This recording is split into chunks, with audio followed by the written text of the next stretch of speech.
We've even invested in some helicopters. The urgent products, depending on what they are. That's what that guy was talking about when he's talking about helicopters.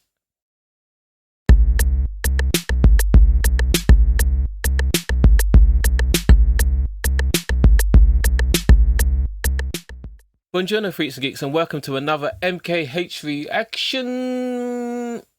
And today we will be revisiting the story that will never die in my mind, and hopefully your mind. It's the story of Brexit, and things are starting to heat up. On the run up to Christmas, we're actually scared that we're going to run out of food on the shelves.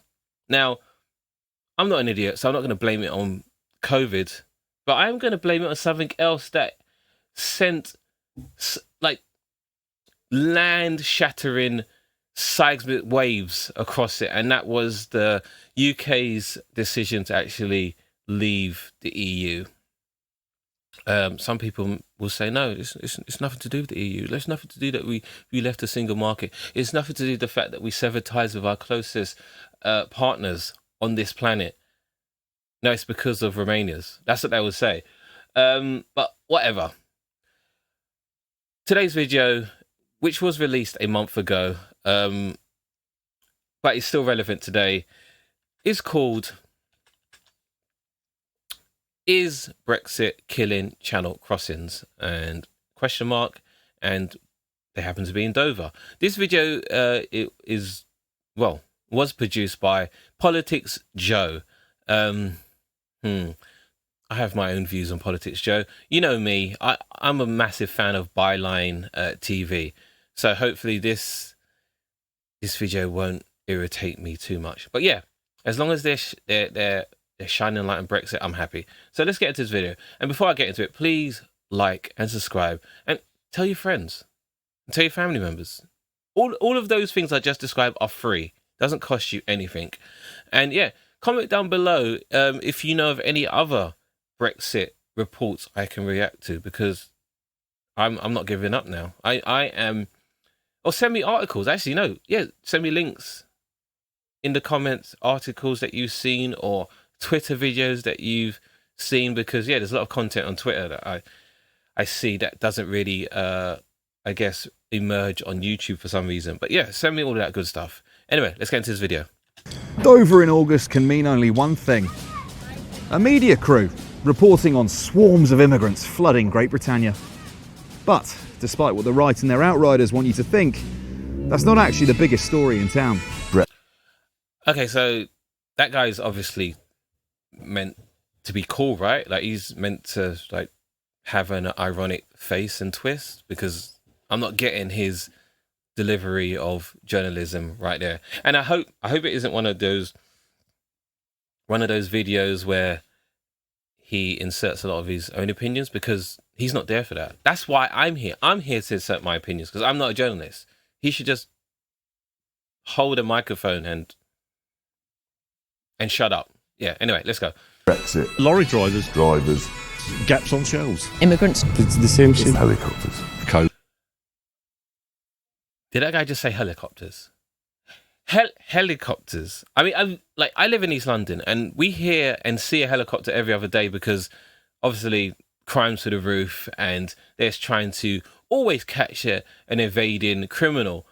But I've never heard people in East London complain about helicopters. So I need to know what type of issue it is in Dover, unless they're saying the helicopters are being sent to rescue migrants that fall out of capsized boats. Because if that's the issue, then that's not an issue. They're just saving life. But anyway, let's go.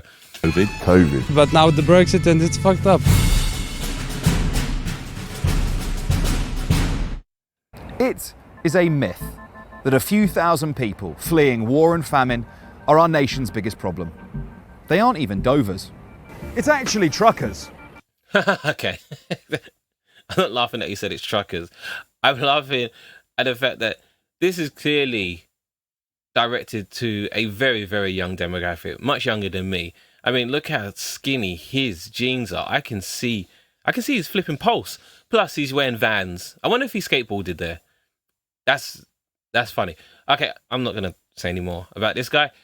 Let's focus on the video. Yes, truckers is a big thing, and it's obvious why truckers are an issue, because most of our truckers came from the continent of Europe, i.e. the European Union, and the truckers were here because they were able to take advantage of the freedom of movement of people. And once we came and left the EU, those rights were no longer within their hands. So they thought, should I go through the rigmarole of filling out paperwork to come to the UK with, UK with its fantastic weather?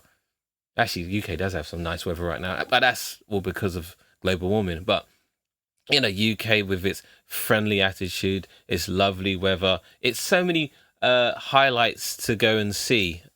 So many original buildings, no new builds, like we've got our own roads still.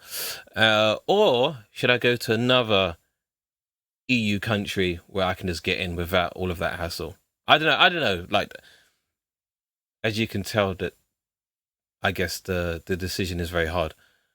Specifically, a lack of them. Last year, small boats arriving into the UK across the Channel accounted for about 0.59% of total migration. Less than 1%. The whole of last year.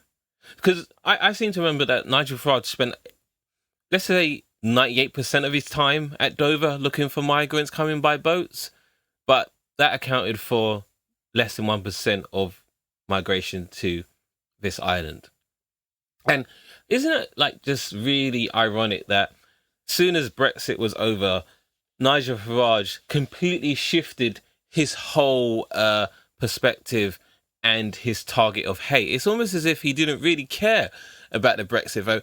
And I guess a small part of him actually wished that he had actually lost the EU vote. In other words, we voted to remain, because he would still be in Brussels screaming at the top of his lungs, saying how how undemocratic it is, even though he gets voted there time and time again, and picking up that fat check plus the large pension that's coming to him. I wonder if he still gets that pension, actually, because that'd be very interesting. And he would have been able to, and this is an alternative timeline I'm talking about. He'll be able to say how hard done by he really was by the British media establishment. But here he is. That's a massive downgrade when you think about it, really. He went from being in Brussels speaking to a load of people who basically had to listen to him, to sitting on a lawn at Dover trying to see if people fleeing war, famine, were trying to come into the... Anyway. The number of people claiming asylum in this country has actually gone down, from 32,733 in 2015 to 29,456 last year. And for all the government talk of France needing to do more, they received 3 times as many asylum claims as us. France has a similar population and economy to the UK. In fact, across the EU in 2019, the rate of asylum applications averaged 14 per 10,000 residents. In the UK, it was 5 per 10,000. If you've been to a supermarket recently, you've likely seen this. A serendipitous storm of Brexit, depriving European drivers of freedom of movement into the UK, and the pandemic means there's now a shortfall of 100,000 HGV drivers, hampering the supply chain. Wait, what? How much? Wait, what? No, let me wait. There's now a shortfall of 100,000. 100,000. That is absolutely insane. So, if we just do the quick math on that, I think, how many hours is that? Because I think one driver can, I mean, how many hours in the course of a day? Because I think one driver at the moment can drive 10 hours continuously. So it's 10 hours times 100,000. What's that, 100 million? No, it's not 100 million. No, it's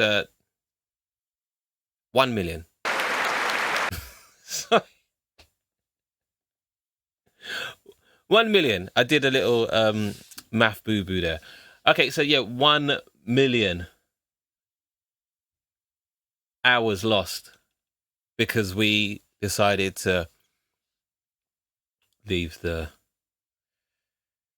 EU. Okay. HGV drivers, hampering the supply chain. The army's been put on standby to maintain the food supply. The army... Do you remember when the army was... There was that myth going around on social media, the army on standby because of the COVID restriction rules coming in. And they thought that people would scream and kick so much that the army would have to come around and like start shooting people in the arms and legs or something to like make sure they actually abided by lockdown restrictions. That was a weird myth that went around for some reason. But now the army is on standby because our shelves are empty. The army's been put on standby to maintain the food supply. The army has 2,000 HGV drivers.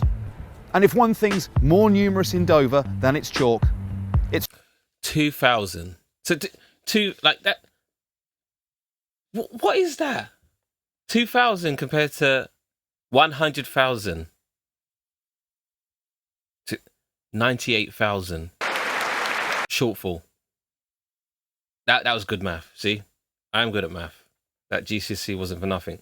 But yeah, what? How can you even compare that? Like you're whispering into the wind there. drivers. And if one thing's more numerous in Dover than its chalk, it's trucks.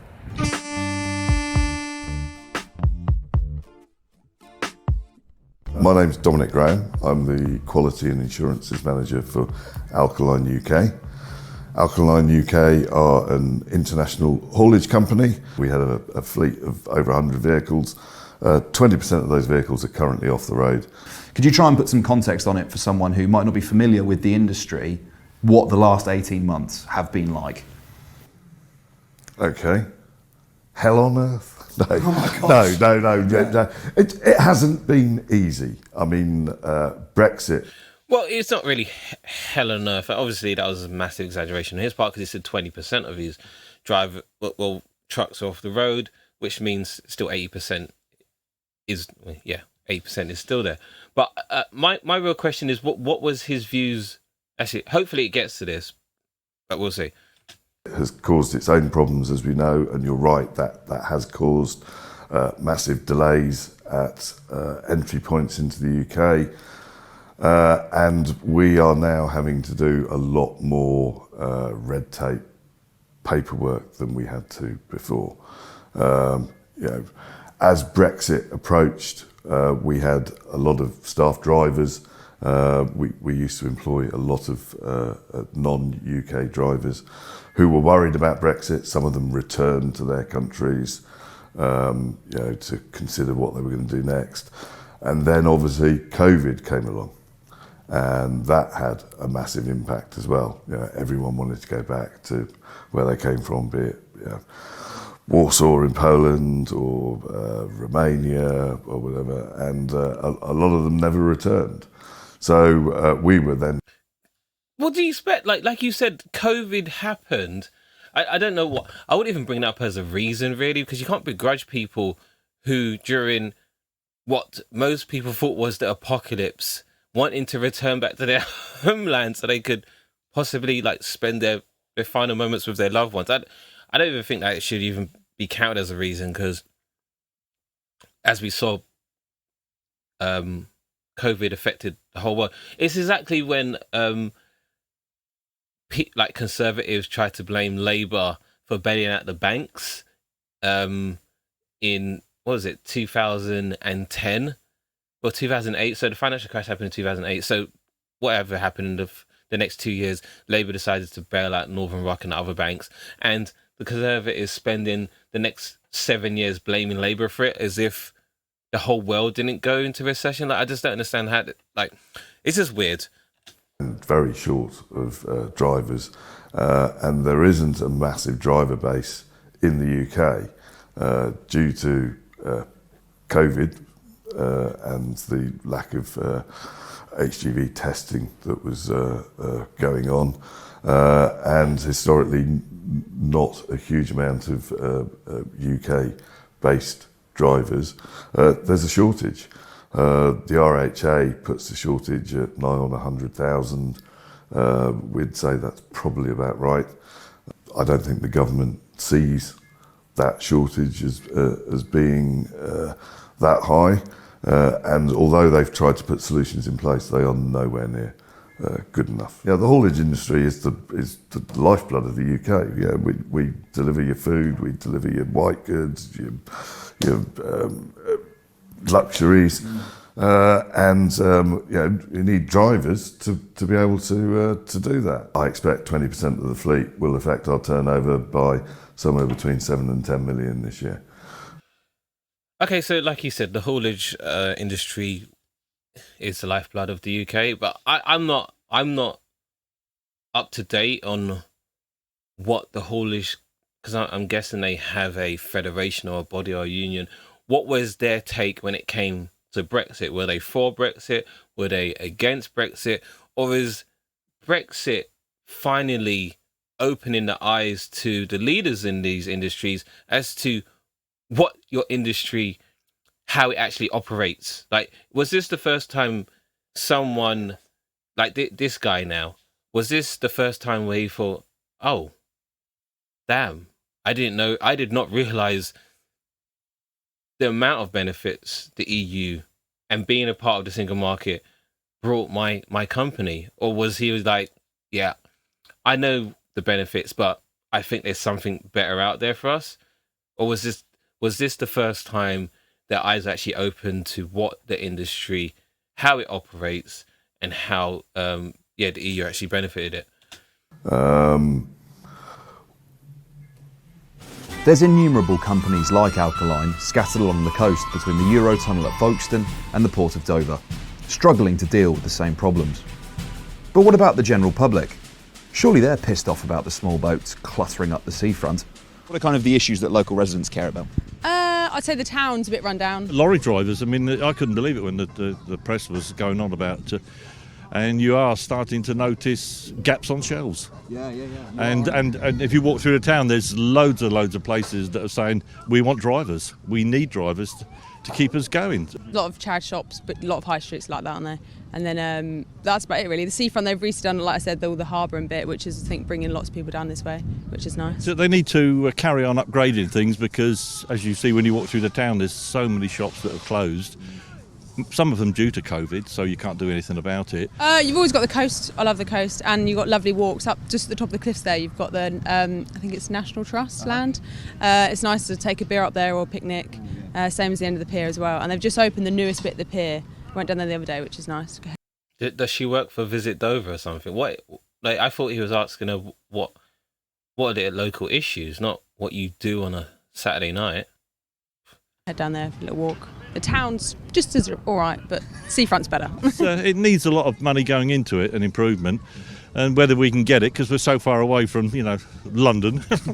Okay, I'm gonna probably come back to this. I don't know why people blame London for what's happening in their regions, because the brass facts are, if the rest of let's just, not even the UK, let's just say England, if the rest of England voted how London votes in general election, most of the UK would be Labour. So let's just put that as the first point. The second point is, it doesn't make any sense for Conservative MPs who were recently elected to all of these parts of the old Labour Red Wall, whatever, to vote for projects that enrich London unless they just don't care about their own constituents. Like, I do really think that people in these regions need to really start looking at their own MPs and getting them on side instead of just blaming everything on London. I just don't understand that at all. It's a problem. I think the biggest problem is the through traffic don't put any money into the local community, which I think is totally wrong. Although migrant crossings are a concern for some. It's one of the big issues in your eyes. Immigrants and traffic. But wait, there's more. Yeah. And by do you mean people trafficking, or do you mean the actual traffic in the town? No, traffic in the town. Okay. So it's a one-way system. So as soon as France decides they're closing the port because they're having a strop, you can't move anywhere. Tell that pussycat girl me know. France are having a strop. Do you see how... What is that? France is having a strop. So, like, France shouldn't be allowed to close their borders or say, yeah, we don't want anyone in. But it's perfectly fine for the UK to operate like that. Like, what?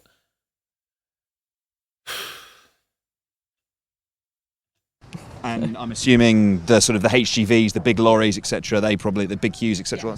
Yeah, so the whole lot backs up. Who do you hold responsible for that? The council, the government? The French. Okay. She's blaming the French government. Like, let's just put that into context. She's blaming the French government for what is happening in Dover. Because it was the French government that voted to kick the UK out of the EU. Perfect. That's perfect. Specifically the French. Yes.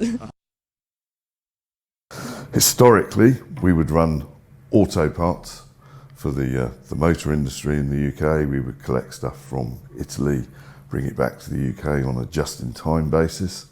But obviously, we've had to diversify since Brexit.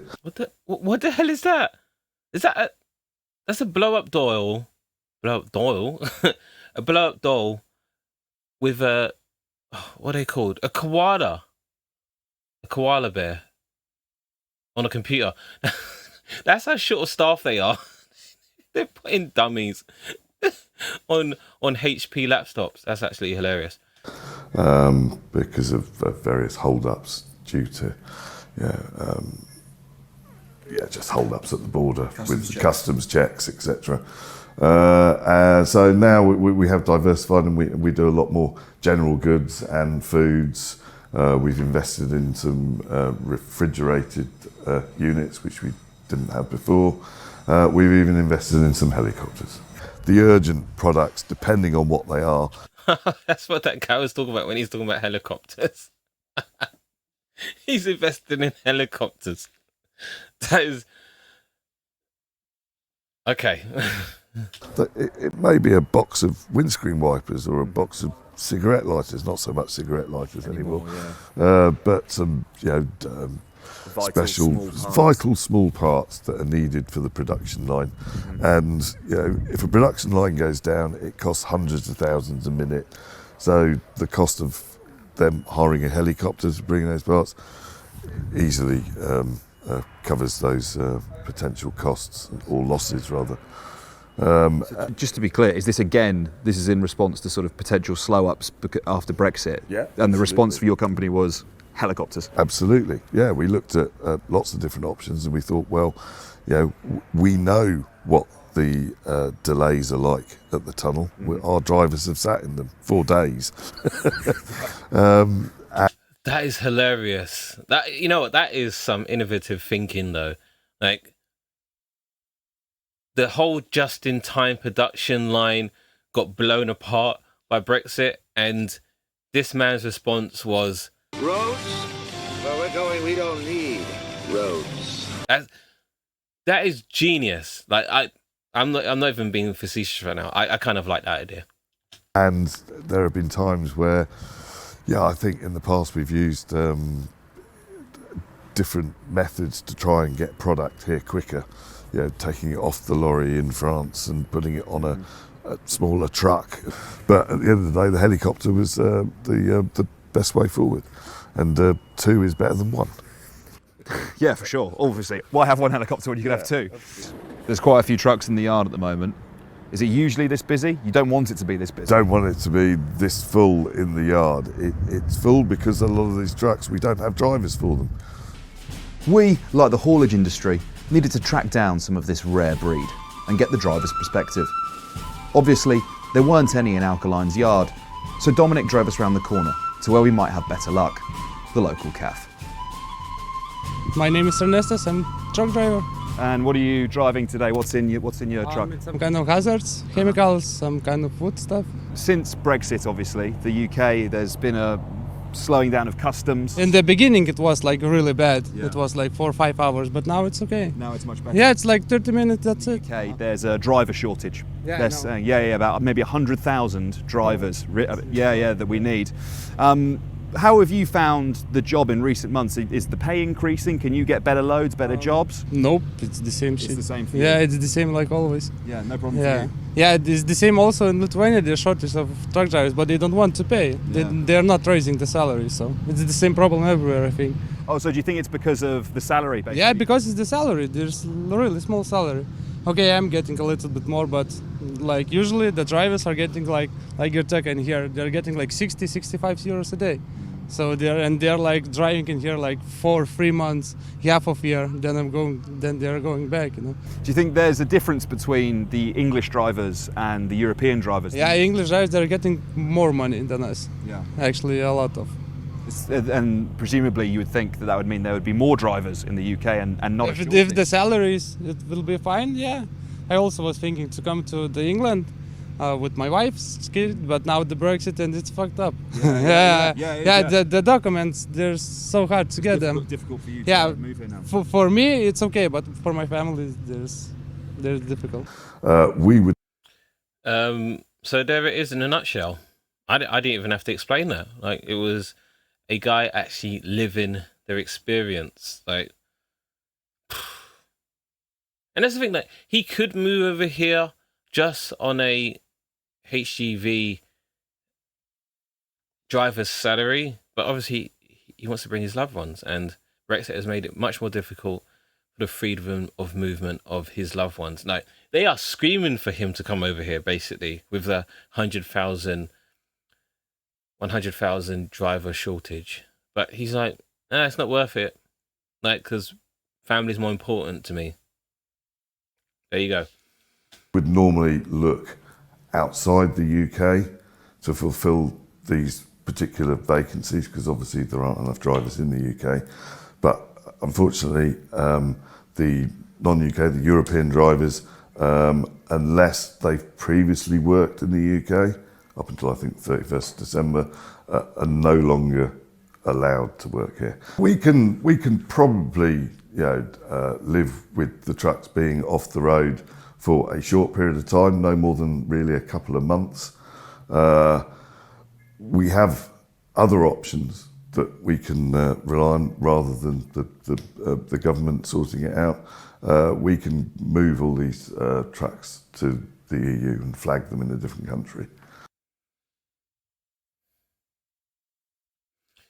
I don't. That doesn't sound like a sunlit uplands to me.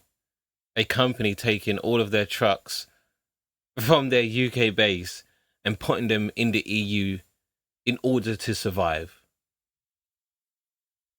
And that's him saying, we don't even want the government to sort it out.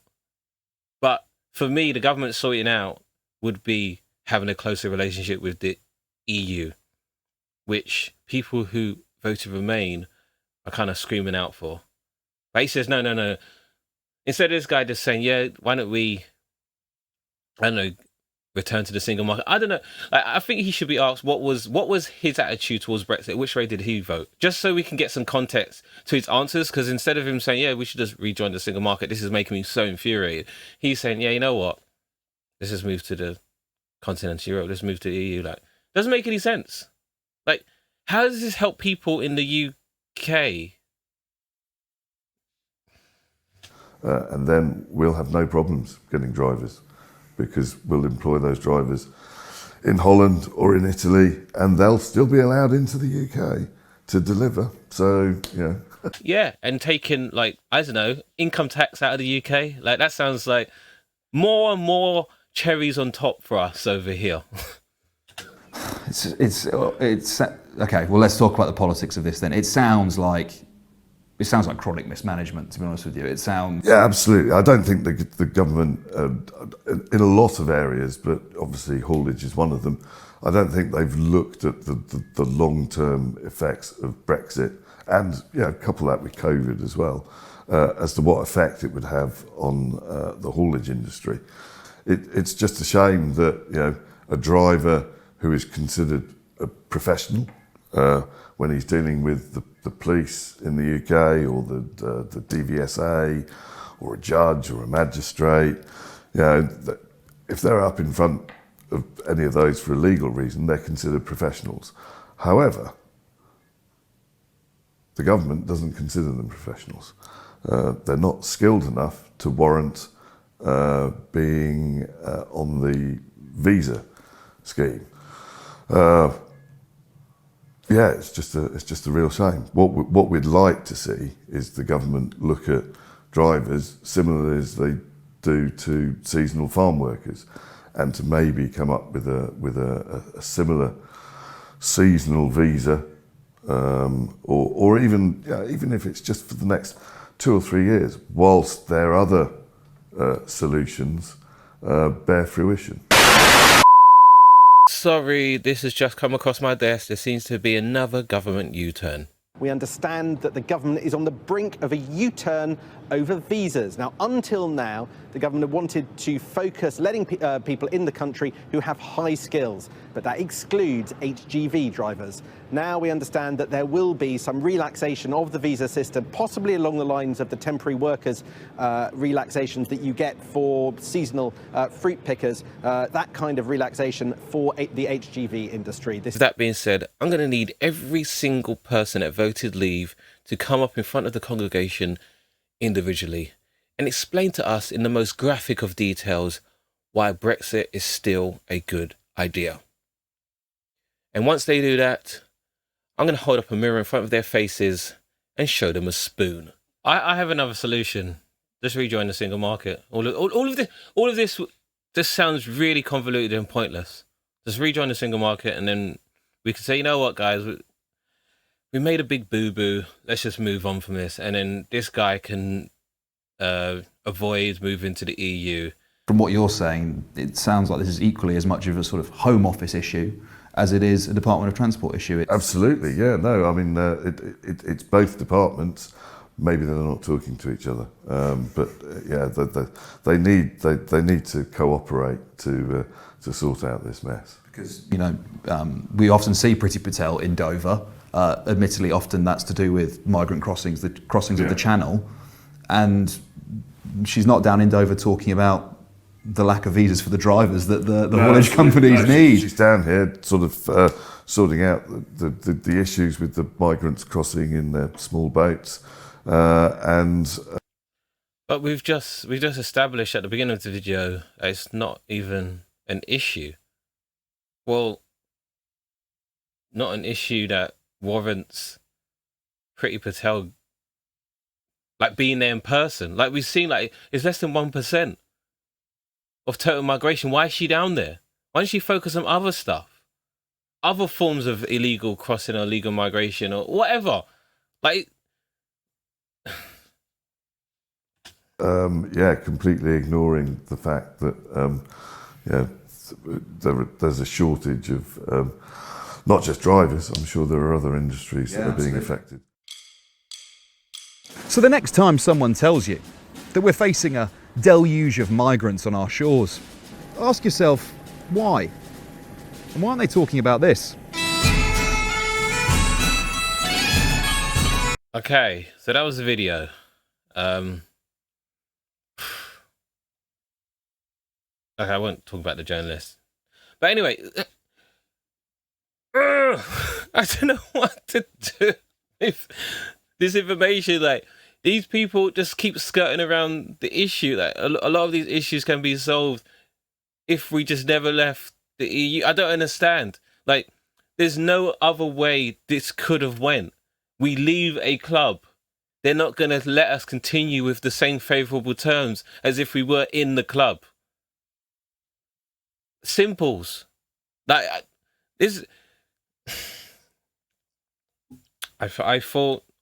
really believed that I was going to get some more answers, and the fact that the alkaline dude Let's come up with his own solutions. Yeah, I'm gonna buy helicopters. I'm gonna move my operations to the EU. Oh my God! Maybe this guy's actually changed his views since this video's come out. Maybe he's looked at it and said, "No, I don't like how I've come across in that. I just don't like it. I've changed my attitude completely." And you had that woman speaking about France. Nice to see that some people stick to script and don't bother changing the notes. Tell me in the comments what you thought of that video. Should I react to more Politics Joe video? Actually, I will. They've got a few on Brexit, which I kind of feel like I need to just see, like see how other regions in the UK are being affected by Brexit. So yeah, tell me what you thought of the video. What solutions without us rejoining the single market can you think of for these guys down in Dover? Don't forget to like, of course, subscribe, and yeah, I'll see you next time. Bye bye.